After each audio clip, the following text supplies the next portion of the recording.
दापोली पोलिसांकडून महिला सुरक्षा व सायबर जनजागृती अभियानाला सुरुवात। दापोली तालुक्यात अलीकडच्या काळात महिलांवरील विनयभंग व अत्याचाराच्या घटना घडल्याच्या पार्श्वभूमीवर अशा अप्रिय घटनांना प्रतिबंध घालण्यासाठी दापोली पोलीस ठाण्याचे पोलीस निरीक्षक महेश तोरसकर यांनी गावोगावी तसेच शाळांमध्ये जाऊन मुली, महिला आणि पालकांचे प्रबोधन करण्याचा उपक्रम हाती घेतला आहे। या अभियानांतर्गत सोमवारी जालगाव येथे आयोजित जनजागृती सभेत पोलीस निरीक्षक महेश तोरसकर व सहाय्यक पोलीस निरीक्षक पूजा हिरेमठ यांनी उपस्थित विद्यार्थ्यांना मार्गदर्शन केले।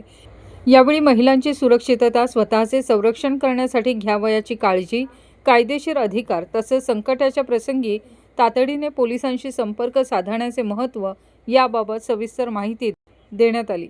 तसंच वाढत्या सायबर गुन्ह्यांच्या पार्श्वभूमीवर ऑनलाईन फसवणूक, सोशल मीडियाचा सुरक्षित वापर आणि डिजिटल व्यवहार करताना घ्यावयाची खबरदारी याविषयीही उपस्थितांना मार्गदर्शन केले। महिलांवरील अत्याचार आणि सायबर गुन्हे रोखण्यासाठी नागरिकांनी जागरूक राहून पोलिसांना सहकार्य करावे असे आवाहन यावेळी करण्यात आले।